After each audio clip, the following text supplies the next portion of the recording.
En el nombre del Padre, y del Hijo, y del Espíritu Santo. Amén. Que doblen las campanas jubilosas, y proclamen el triunfo del amor, y llenen nuestras almas de aleluyas, de gozo y esperanza en el Señor. Los sellos de la muerte han sido rotos, la vida para siempre es libertad. Ni la muerte ni el mal son para el hombre su destino, su última verdad. Derrotados la muerte y el pecado, es de Dios toda historia y su final. Esperad con confianza su venida, no temáis, con vosotros Él está. Volverán encrespadas tempestades para hundir vuestra fe y vuestra verdad. Es más fuerte que el mal y que su embate, el poder del Señor que os salvará. Aleluyas, cantemos a Dios Padre, aleluyas al Hijo Salvador. Su Espíritu corone la alegría que su amor derramó en el corazón. Amén.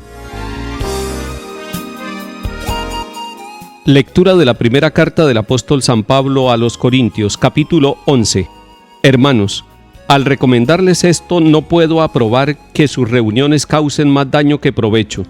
En primer lugar, he oído que cuando se reúne su iglesia se dividen en bandos, y en parte lo creo, porque hasta partidos tiene que haber entre ustedes, para que se vea quiénes resisten a la prueba.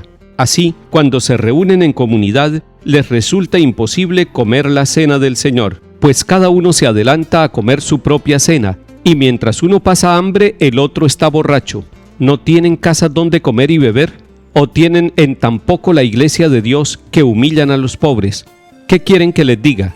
¿Que los apruebe? En esto no los apruebo, porque yo he recibido una tradición que procede del Señor y que a mi vez les he transmitido. Que el Señor Jesús, en la noche en que iban a entregarlo, tomó pan y, pronunciando la acción de gracias, lo partió y dijo: «Esto es mi cuerpo, que se entrega por ustedes. Hagan esto en memoria mía». Lo mismo hizo con el cáliz después de cenar, diciendo: «Este cáliz es la nueva alianza sellada con mi sangre. Hagan esto cada vez que lo beban en memoria mía». Por eso, cada vez que comen de este pan y beben de este cáliz, proclaman la muerte del Señor hasta que vuelva.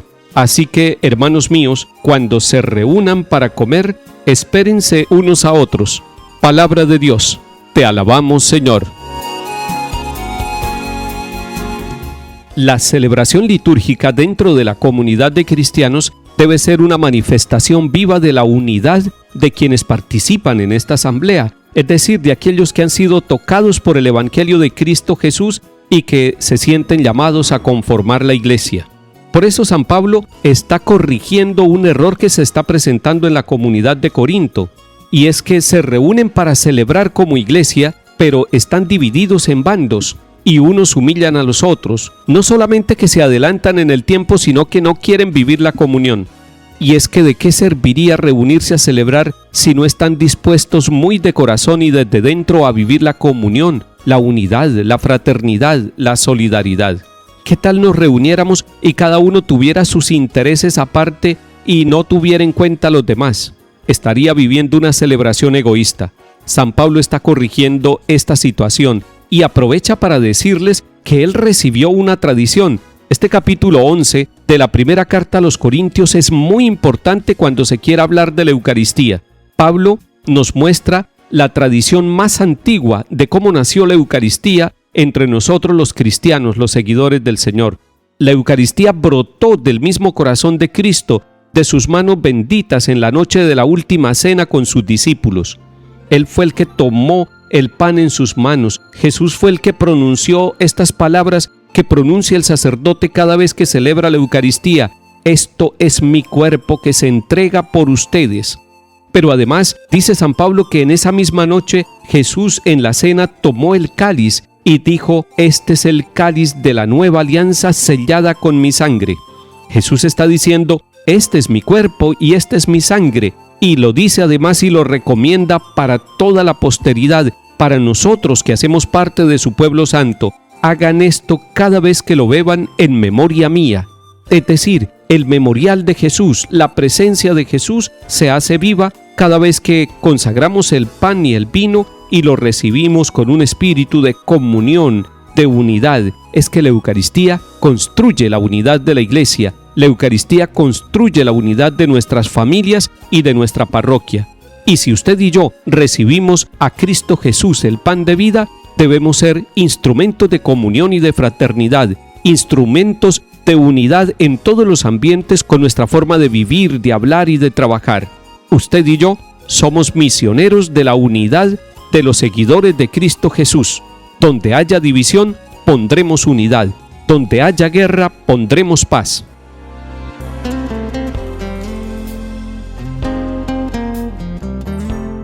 Salmo 39. Tú no quieres sacrificios ni ofrendas y en cambio me abriste el oído. No pides sacrificio expiatorio, entonces yo digo, aquí estoy, como está escrito en mi libro, para hacer tu voluntad. Dios mío, lo quiero y llevo tu ley en mis entrañas. He proclamado tu salvación ante la gran asamblea. No he cerrado los labios, Señor, tú lo sabes. Alégrense y gocen contigo todos los que te buscan. Digan siempre, grande es el Señor, los que desean tu salvación. Lectura del Santo Evangelio según San Lucas, capítulo 7. En aquel tiempo, cuando terminó Jesús de hablar a la gente, entró en Cafarnaún. Un centurión tenía enfermo a punto de morir a un criado a quien estimaba mucho. Al oír hablar de Jesús, le envió unos ancianos de los judíos para rogarle que fuera a curar a su criado. Ellos, presentándose a Jesús, le rogaban encarecidamente: merece que se lo concedas, porque tiene afecto a nuestro pueblo y nos ha construido la sinagoga. Jesús se fue con ellos, no estaba lejos de la casa, cuando el centurión le envió unos amigos a decirle: Señor, no te molestes, no soy yo quien para que entres bajo mi techo. Por eso tampoco me creí digno de venir personalmente. Dilo de palabra y mi criado quedará sano, porque yo también vivo bajo disciplina, y tengo soldados a mis órdenes, y le digo a uno ve y va, al otro ven y viene, a mi criado haz esto y lo hace.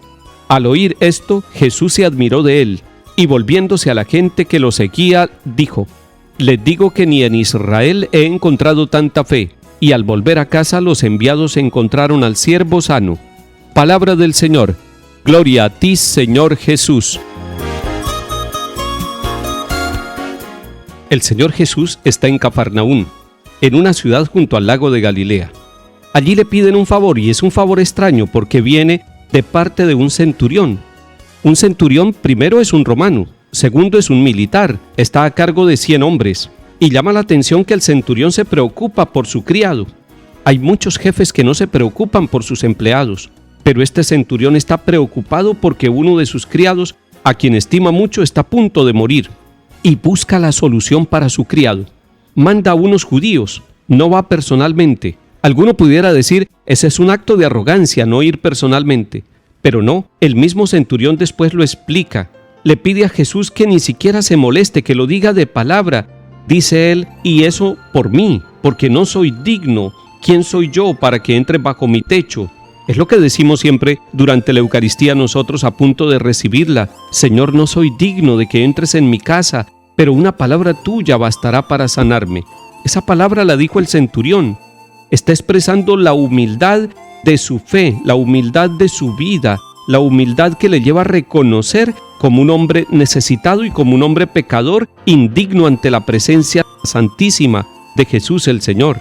Y Jesús reconoce en este hombre un buen sentimiento, una buena actitud, para con el criado y para con Jesús mismo. Y por eso le concede la gracia de la sanación a este siervo. No necesitó Jesús ir a la casa, no necesitó tocarlo y quedó sano. Al centurión tenemos que reconocerle su actitud de humildad y de fe. A Jesús tenemos que reconocerle su disposición para sanarnos a nosotros, su libertad interior para no decir, ese es un romano, a él no le hago favores. Hoy el Señor nos está enseñando nuevamente que para hacer el bien y para vivir el amor no puede haber fronteras. Que el Señor nos bendiga y acompañe, en el nombre del Padre, y del Hijo, y del Espíritu Santo. Amén.